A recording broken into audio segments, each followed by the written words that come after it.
괜히 후회할 짓 하지 말고. 한 10년 만에 보는 것 같은데.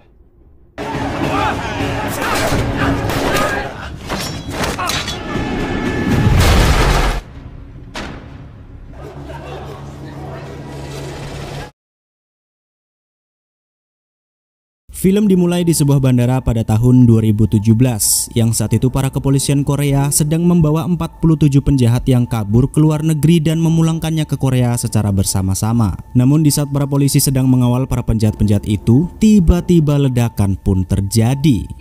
단체 송환된 겁니다. 정적배!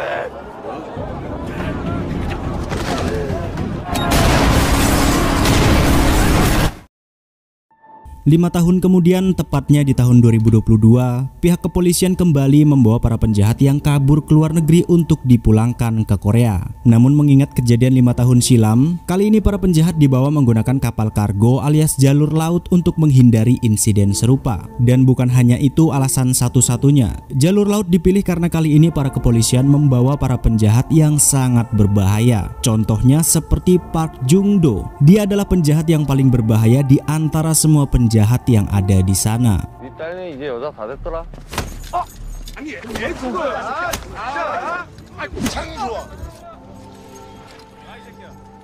Selain itu ada juga Lee Dong-il, seorang pemuda yang juga mendapatkan predikat sangat-sangat berbahaya. Namun belum diketahui seberapa berbahayakah dirinya. Sementara yang lainnya ada beberapa tahanan wanita dan juga beberapa penjahat kelas kakap. Dan untuk jaga-jaga jika ada yang terluka, para kepolisian pun turut membawa seorang dokter dan juga perawat bersama mereka. 반갑다.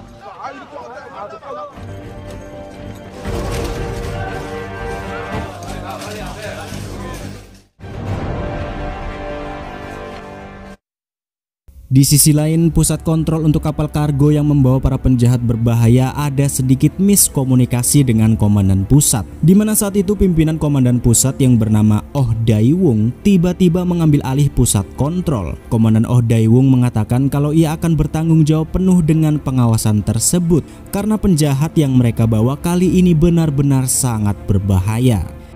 전면 스크린에 VTOS 인터페이스 띄고 지금 전달하잖아.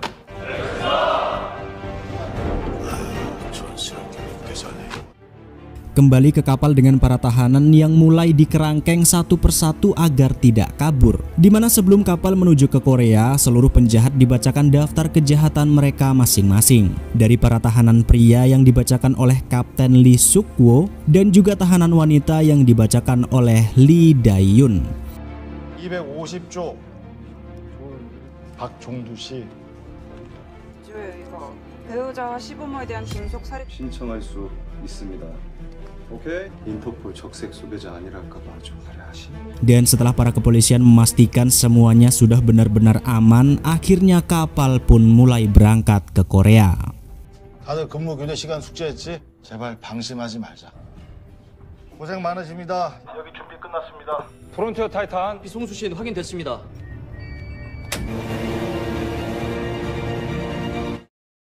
Baru saja kapal mulai berlabuh, tiba-tiba sesuatu yang sangat janggal mulai terjadi, di mana koki yang bekerja di kapal itu mulai melakukan gelagat yang mencurigakan dengan mengendap-endap di belakang polisi dan memotong kunci sel. Selain itu, gelagat yang mencurigakan juga terlihat dari sang dokter, di mana dokter yang dibawa oleh pihak polisi ini tiba-tiba mengendap-endap seorang diri menelusuri seisi kapal dengan denah kapal lengkap di ponselnya. Yang ternyata sang dokter rupa-rupanya menuju ke bagian lambung kapal menemui seseorang di sana.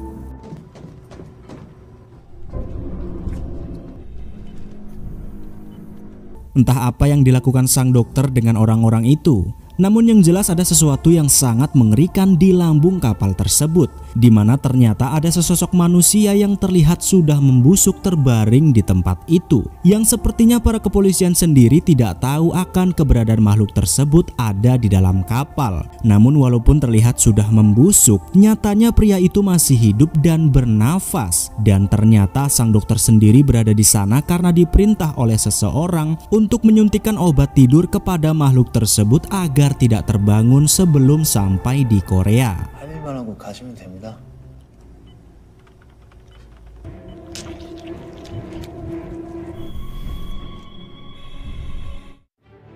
Di sisi lain, saat para polisi sedang asik bermain remi, ternyata Jungdo, si tahanan paling berbahaya, berhasil menyisipkan kawat di mulutnya untuk membuka borgol mereka. Bahkan para koki yang mencurigakan sedari tadi pun mulai menunjukkan jati dirinya, di mana ternyata mereka adalah penyusup yang ditugaskan untuk membebaskan Jungdo. Para penyusup itu pun tanpa segan-segan langsung menghabisi semua polisi yang ada di hadapan mereka. Bahkan setelah berhasil membantai beberapa polisi, para penyusup ini juga membajak kapal dan memutuskan semua jaringan dan komunikasi kapal menuju pusat kontrol yang ada di Korea.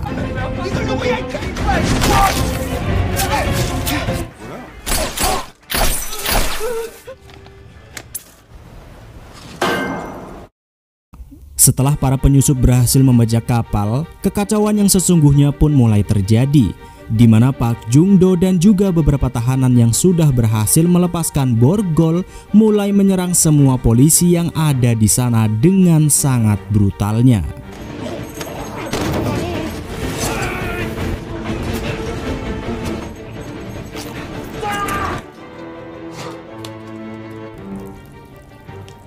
Namun di saat semua tahanan sangat menikmati pembantaian yang mereka lakukan, Lee Dong-il, tahanan yang juga dicap sangat berbahaya, malah melakukan kebalikannya, di mana Dong-il meminta semua tahanan termasuk Jungdo untuk kembali ke dalam sel mereka masing-masing dan jangan membuat masalah agar mereka bisa cepat sampai di Korea. Yang walaupun Dong-il ini terlihat masih muda dan cupu, nyatanya tidak ada di antara para tahanan yang berani melukainya, termasuk juga dengan Jungdo. 괜히 후회할 짓 하지 말고. 지금 뭐 하는 거지? 내가 죽이려고 하십니다. Di sisi lain, Dayun dan Kapten Lee yang sudah menyadari ada yang aneh di kapal lantas mencoba mencari tahu dan masuk ke ruang kendali. Namun begitu masuk, mereka langsung disambut oleh para penyusup dengan tembakan super brutal yang akhirnya membuat anak buah Kapten Lee dan juga beberapa penyusup tewas seketika.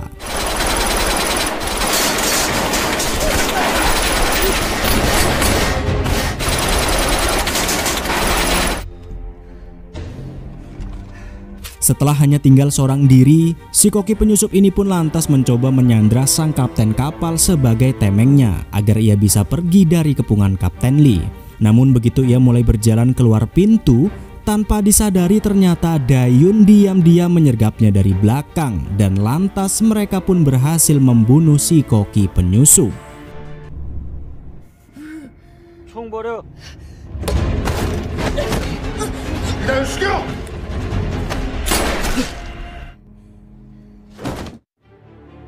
Di tempat lain, para tahanan yang sudah bebas berkeliaran lantas mulai mengumpulkan satu persatu jasad para polisi yang sudah mereka bantai untuk dimasukkan ke dalam ruang pendingin. Namun tanpa mereka sadari ternyata pembantaian itu malah membangunkan monster yang sedang tertidur, yaitu monster yang ada di lambung kapal. Ternyata darah dari jasad-jasad para kepolisian yang ada di ruang pendingin tadi menetes di wajah sang monster dan berhasil membangunkannya.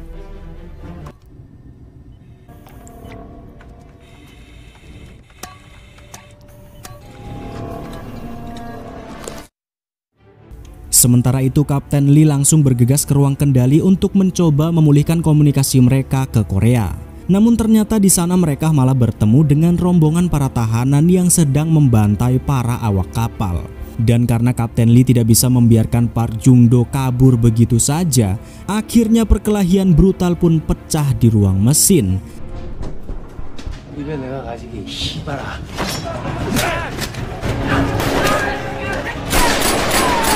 Namun ketika mereka saling membantai satu sama lain, tiba-tiba sang monster yang sudah terbangun dari tidurnya pun muncul di hadapan mereka.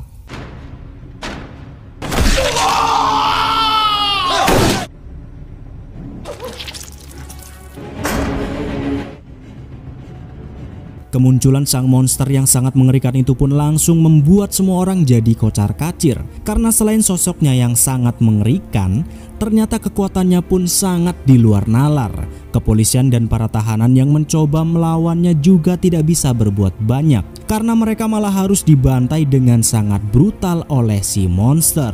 Bahkan Park Jung-do, tahanan yang sangat berbahaya sekalipun tak bisa melawannya dan harus tewas dengan sangat mengenaskan.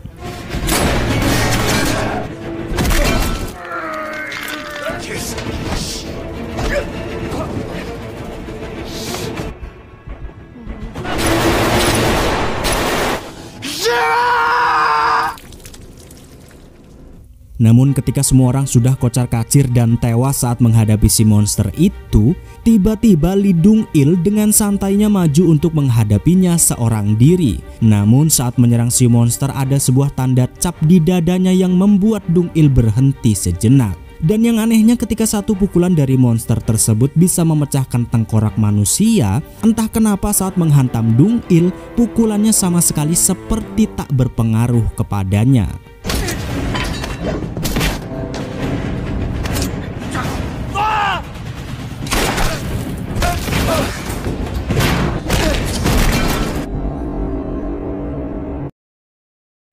Sementara di daratan, Kapten Oh Dae-wung yang ada di kontrol pusat yang masih kebingungan dengan matinya komunikasi kapal, lantas terus berusaha melacak kapal tersebut dengan satelit. Hingga akhirnya mereka pun menemukan kapal kargo itu sudah tidak bergerak dan terlihat banyak sekali darah yang tertangkap oleh satelit di lambung kapal.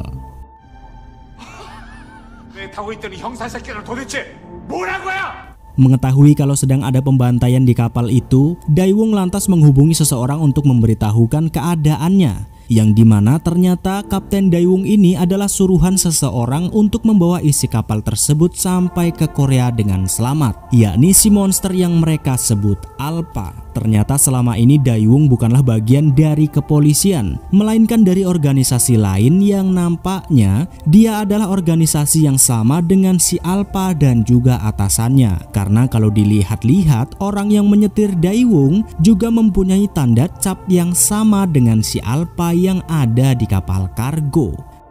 잘 들어. 가서 알파 내 눈앞에 데려와.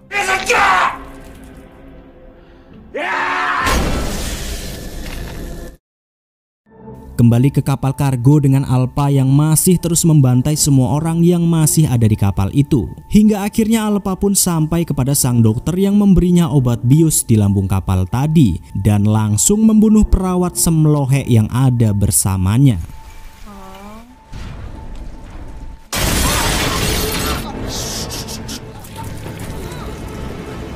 Sang dokter yang panik bukan main lantas bertemu dengan rombongan Kapten Lee yang saat itu sedang berusaha kabur. Hingga tanpa disengaja karena paniknya sang dokter, ia pun memberitahukan apa dan siapa sebenarnya si monster Alpha yang ada di kapal tersebut. Sang dokter juga memberitahukan kalau ia sebenarnya ditugaskan untuk memberi obat bius kepadanya setiap 6 jam sekali agar Alpha tidak terbangun sebelum sampai di Korea. Kapten Lee yang sudah mengetahui situasinya lantas meminta Dayun bersama yang lainnya untuk pergi ke lambung kapal dan memeriksa obat-obatan serta berkas tentang si monster Alpha. Sedangkan Kapten Lee sendiri akan berusaha menghentikan Alpha seorang diri.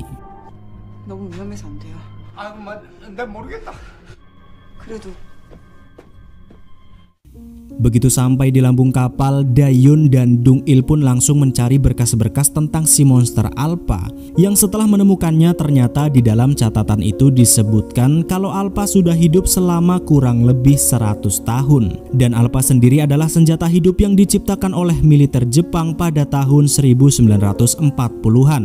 Alpha adalah subjek percobaan yang paling sempurna saat itu. Namun sayang Alpha sendiri mengalami trauma berat saat sedang dioperasi untuk dijadikan senjata, hingga akhirnya mengakibatkan efek samping yang sangat mengerikan, yakni Alpha sangat sensitif dengan darah dan dia akan langsung membunuh siapapun yang ada di hadapannya tanpa pandang bulu.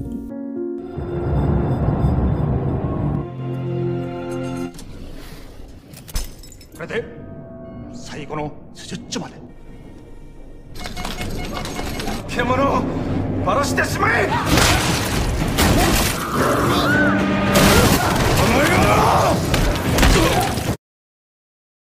Sementara di luar kapal ternyata Komandan Daewung bersama pasukannya langsung mendatangi kapal kargo untuk segera menjemput Alpha. Penjemputan Alpha itu pun bukan dilakukan oleh orang-orang biasa, melainkan manusia-manusia dengan kekuatan di atas manusia normal. Karena mereka dibekali dengan sejenis serum yang akan membuat mereka mempunyai kekuatan yang bisa melumpuhkan Alpha.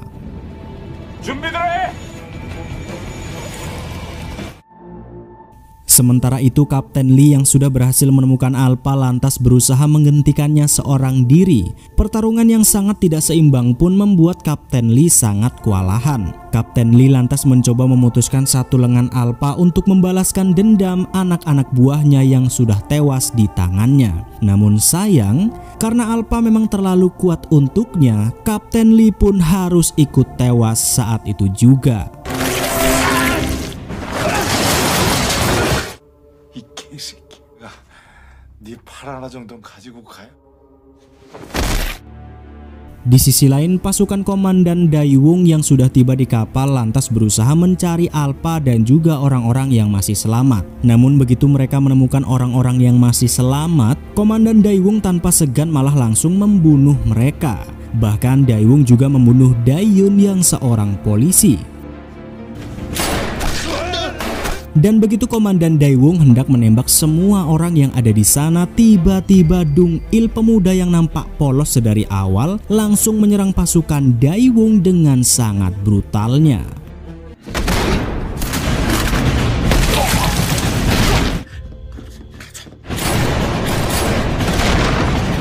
Dan rupa-rupanya Dung Il ini bukanlah manusia biasa. Ternyata ia adalah bagian dari senjata manusia persis seperti Alpha. Namun Dung Il tidak kejam seperti senjata-senjata lainnya, karena tujuan Dung Il adalah untuk menemukan Komandan Daewung dan membunuhnya. Untuk membalas dendam karena Komandan Daewung telah membunuh keluarganya, dan juga ialah yang telah merubah dirinya menjadi senjata manusia seperti saat ini.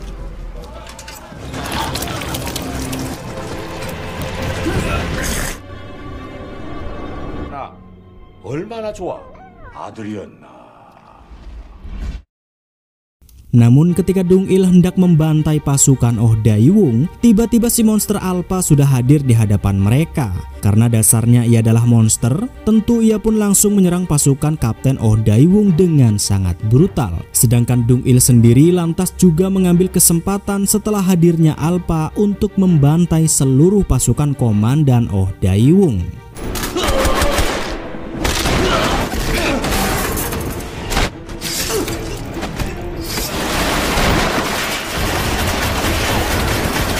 Namun ketika semua pasukannya sudah habis terbantai, ternyata tanpa diduga Komandan Oh Daewung sendiri nyatanya juga sama seperti mereka, yakni senjata manusia. Bahkan ternyata Komandan Oh Daewung sendiri jauh lebih kuat dibandingkan dengan Alpha. Karena Alpha yang sedari awal terlihat sangat brutality pun nyatanya tidak bisa berkutik di hadapan Komandan Oh Daewung, yang akhirnya si monster Alpha itu pun harus tewas di tangannya.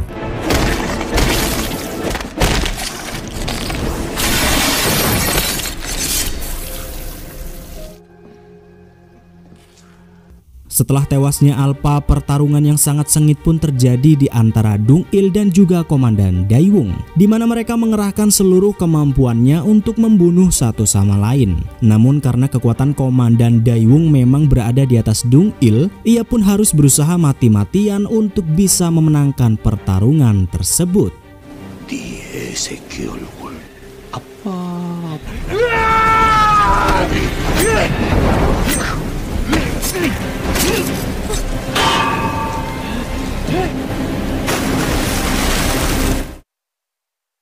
Beberapa hari kemudian kita akan beralih di sebuah pulau di tempat yang antah berantah, di mana di pulau itu adalah tempat untuk mengembangkan senjata manusia untuk saat ini. Ada beberapa monster yang sudah mereka ciptakan dengan kekuatan yang jauh lebih hebat dari Alpha dan yang lainnya. Namun dari semua monster yang ada di sana, ada satu bahan uji coba yang sangat mereka unggulkan, yaitu seorang anak dengan mata biru lasernya, yang dimana ternyata anak ini sepertinya kalau saya nggak salah, dia adalah anak dari Dung Il yang ternyata waktu lalu Komandan Oh Daewung tidak jadi membunuhnya.